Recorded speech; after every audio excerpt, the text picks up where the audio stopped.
Hey guys, how you doing? If you're like me and you enjoy watching streamers, you think, well, I want to be part of this community. I want to show the world my gameplay and how I do things. But at the end of the day, you don't have a very good system. It could be a low-end system, it could be a budget system, it could be an old system like mine. So how do you stream on it? Because streaming takes a huge amount of system resources. How do you get the best out of your system? Well, in today's video, I'm going to share the settings that I use when I stream to Twitch, and it'll show you that you can actually stream with quite a low-end or older system and still get very, very smooth, clear, decent quality streaming results. It's not as hard as you think, so stay tuned.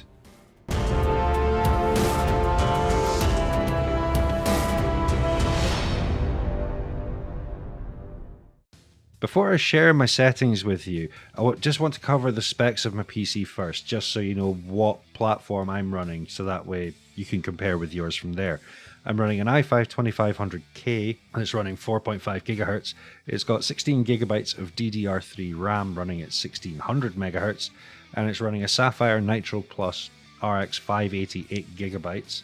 Factory overclock, no, I haven't tweaked anything on it at all from there. And that's running on a 27-inch 1080p curved monitor with FreeSync enabled. Now, most entry-level PCs can pretty much easily beat this these days. So if I can get it to run on this, it should run on yours without any issues. If you pay attention to what Twitch requires for streaming on their platform, they can really help you avoid making your PC do more work than it has to. In a lot of cases, you need to be a bit more intelligent with how you apply these settings. However, just by following them, I mean, there's lots of guides that have been on the internet, I've read on the internet about the best streaming settings and smooth 1080p and blah for any system, and they don't work because you need to look at some factors for what is unique to your system. You know, everyone's is different, and hence why it's a personal computer. What you need to look out for is a max audio bitrate of between 96 minimum and 160 max, because we don't want it to be too low level, but at the same time we don't want to do more than we have to. So going with the minimum, you could get away with it, it's not a problem. Yes, you can use that, but if you notice a degradation in quality, boost it a bit. I mean, I run mine roughly 128.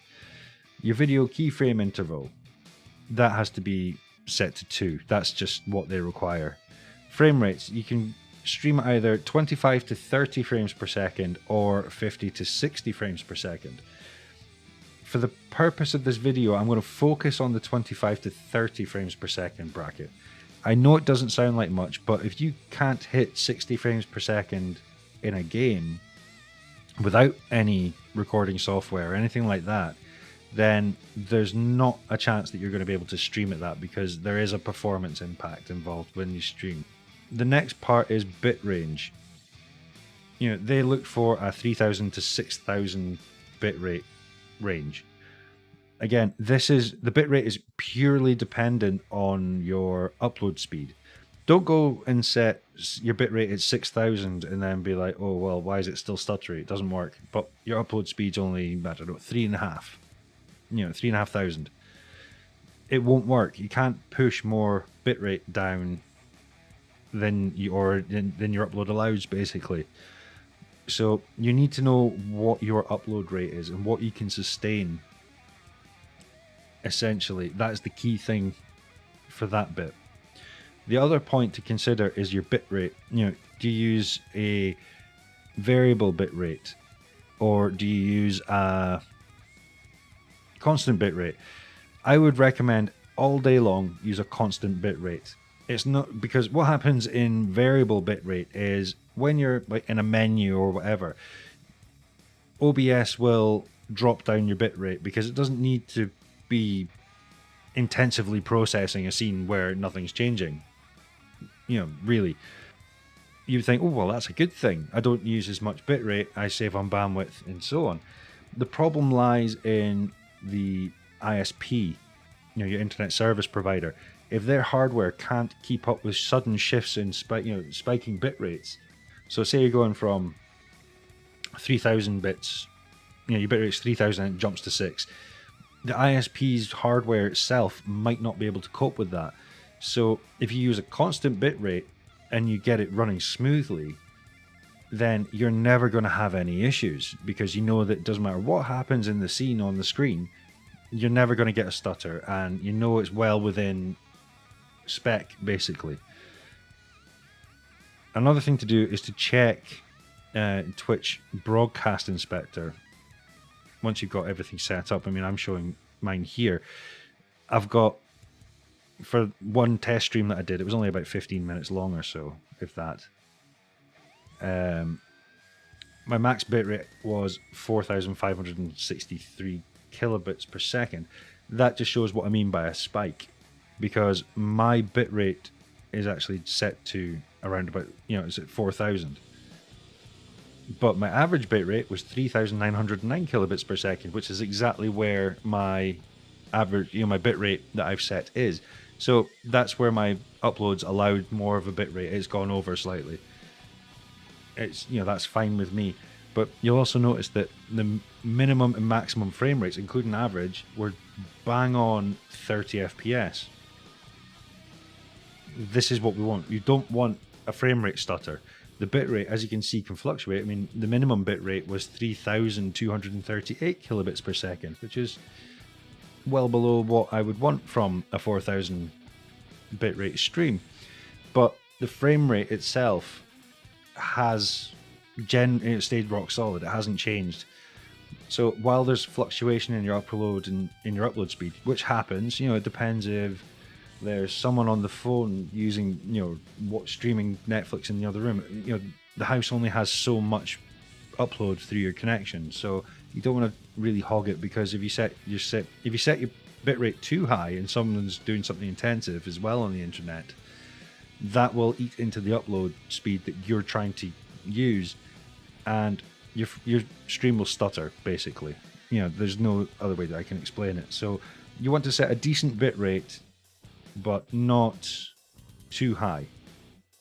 Switching over to my settings from top to bottom. Now, you'll be greeted with a general screen, and what I do is I go to video. I encode at 720p. Reason I do that is it's around about 1 million pixels less than 1080p. So this is a good starting point to go to. Because your base is set to 720p, if you set your output to the same, you're not scaling. If you're only scaling if you want to upscale it to 1080p, which it wouldn't let you do anyway. And for things like if you're going from 4K to 1080p, for example, that's when you're scaling. So you don't need to worry about your downscale filter, because you're not using that. I've got my common FPS value set at 29.97. Now, that's held just below the 30 FPS cap. You can select a 30 FPS if you wish. I don't. I just find that for my system, 29.97 works better. On the output tab, if you go to your output mode, change it from simple to advanced. Then in the streaming section just below that, ignore the audio track. You don't need to use that at the moment for anything. You don't have to set a specific number, because Streamlabs OBS doesn't support multi-channel recording yet. So the audio track is just which one you prefer to be the default when you play things. So just leave that set to 1. For the encoder, you have software X264, which is using your processor. Now, if your processor is a lot stronger than your graphics card, use the software side of it. That's the best option there. You need to figure out what's stronger, what has more headroom, your processor or your graphics card. I use my graphics card, which is my RX 580, so that I use AMD's encoder. One thing to remember is the AMD or NVENC encoder, if you use NVIDIA, they're not as good quality as the X264 on your processor. The way you can counter that is to use a higher bitrate if you can support it, but that's mainly for recording. However, you will notice a slight quality dip in the AMD or NVENC encoders, just so you know, you're aware of that. Once you upgrade and get a better system, and if you get a much better processor, for example, you could then switch this out to software X264 and use your CPU for encoding. That way you get the best possible quality. Yeah, it's just a trade-off. You have to figure out which way works best for you. The preset, I haven't got enforced streaming service encoder settings active because I'm controlling it based on my upload. Not rescaling output, so we don't need to tick that. The preset I have set to Twitch streaming because that's the platform we're aiming for. So it would be as well load everything else up based on those recommended options, shouldn't we? Makes perfect sense. Quality preset, I leave that to balanced. There is a difference in encoding with what kind of game you're playing. If you have a slow game, you can go for quality, for example, if there's not much happening on the screen. If you're going on an FPS, you know, first person shooter, and you're quite a twitchy player, you might want speed as your quality preset. You know, it processes the frames faster that way. Not quite as high quality, but you know, it might be less blurry. I tend to just leave it on balanced. You know, just get the best of both worlds. If I can get it looking decent for any kind of game, it works. You know, I'm happy. Rate control method is fixed at CBR, constant bitrate. Pre-pass mode I have set to disabled. I don't need it. Target bitrate, I have mine set to 4000 kilobits per second, or 4 meg. That's a good. I found that's a good speed for my internet connection. This just comes down to yours. If you can support that sort of upload speed, try it. See what happens. If it's a bit stuttery and whatnot, try dropping it down to 3500 and see. You know, try again. See if that smooths it out. You know, if it's perfectly fine and you have more headroom, up the bit rate. It just gets sharper. Then you know your quality gets better. And you know, filler data then, that's enabled by default because we're using the Twitch preset. Same with the keyframe interval. And view mode, I just have basic. So how do we test it to make sure that we're right before we go live and make an idiot of ourselves? All right, in the recording tab below all this, I've set my own directory for where I record to, just to make it easier to find. I record in MP4 format. The audio tracks I've got selected, I'm just doing this in advance for when they do support multi-audio track recording. And under the recording header, I've got use stream encoder. You can go over to your processor if you want to record, or leave it on your graphics card. But I use the stream encoder, so that way I can basically load up a game, load up this, hit record, and play for a bit, and then go back to the, stop it recording, go find the footage, watch it back, and then I can see what the quality. Basically, it's the exact same as what would be uploaded, so you can see the quality of what you're producing. If it's watchable, that's great. Fine.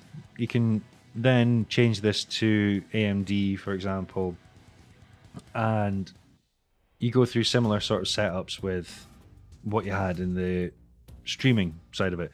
You just kind of use a similar sort of thing, but then put your bit rate at something like 10,000 or 12,000 or something like that to get really crystal clear, almost like you're playing it, like you would see it in the game when you're playing it yourself. With all that said, guys, hopefully the video has helped you out, and if it has, or even if it hasn't, leave a comment and I will, especially if it hasn't helped you out, if it's got you closer to where you want to be, I'll try and help, or maybe the community, they'll help you. But I will do my best to answer any queries about how you could tweak your setup if you let me know what your system specs are, for example. We'll work together to try and get everybody that wants to streaming as smoothly as possible. Saying that, if you have enjoyed the video and you want to see more, hit that like button, please hit subscribe and hit the little bell notification so that way you get notification as soon as I put a new video up. I'll see you in the next one. Take care, guys.